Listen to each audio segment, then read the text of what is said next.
Kua hui kotahi ngā kura o te rohe e pepehatia nei mai make tū ki Tongariro koia ko te rohe o Te Arawa waka mō te whakataetae Manu Kōrero ārohe i tū ki te marae o Tangata Rua i te pūkenga o toi oho mai. Anei te pūrongo a Maioha Panapa no Aukaha. Mo te kōrero whakarite ko te reo moana. Ko te reo moana hai no te kura Māori o te kautū, te toa whakaihuaka o pai te huri nui ki Te Arawa. Ko mohi o tia pānuitia e Te Arawa o te whakahihi. Whakahihi pai ana hau ki tōku whiwhinga i tēnei tūranga. E teiu, māku anō tōku nei pare e hama, ka toru ngā pūoroto. Te kaumā whetu ngā tau o tēnei uri o Ngāti Rangi Wewehi me tūhaurangi Ngāti Wāhiao. Ka whakakanohi ia Te Arawa ki te whakataetai Manu Kōrero āmotu hei te hepetema. Ko te nuinga o rātou kaore i te hihi atu nā ringa i te mahe whakawa. Ai haru i te tangata tino kaha whakawa. Ko tōku noa, kia kaua e wete, kia tūpakari, kia tūmai e reo ki rongo tōna iwi.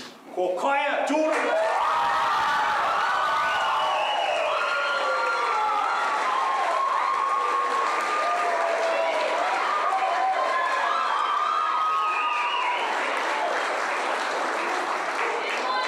Kia titiro au ki te trofi nei, kua toa tō mātou kura mo e toru ngā tau ināi nei. So, he whainga nui tēnei mo tōku kura. Now in 1867, there was an act put in place known as the Native Schools Act, which allowed the beating and violence against Māori children for speaking our native tongue. My great-grandmother was a direct victim of this very violence. Ko Kaia Jordan o te kura kaupapa Māori o Ruamata, te toa whakaihuaka o te wāhanga reo i ngarihi mō ngā tuakana o Te Arawa. Au ki ngā mahi, karekau he rautaki anō, he au ki ngā mahi, he noho hūmāri e, anoho ki he tū hei kanohi mo tōku kura ara ko te kura kaupapa Māori o Ruamata. Ko tērā āhuatanga i roto i a koe, ka tau ai tō mauri. Ko mere hingai whakaangi i hākara, te toa mo te rāwhiti i haka. Rāwa ko Ora Corbett, te toa o tā turi kara. Ko te toa o tēnei wahanga, te wahanga rāwhiti i haka, ko mere hine.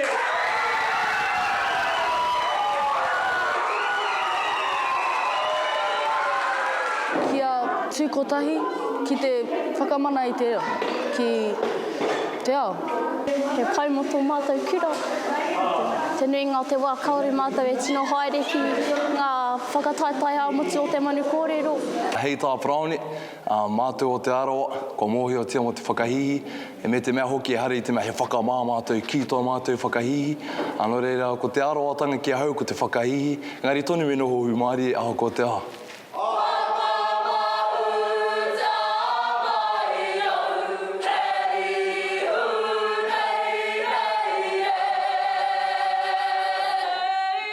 Toko whā ngā rangatahi toa ka whakakanohi mā Te Arawa waka ki te ata kite i tēnā whakataitai āmotu ki Kaikohe ki te kite ko ai ka hua, ko ai ka tohu. Maioha Panapa, mā Aukaha.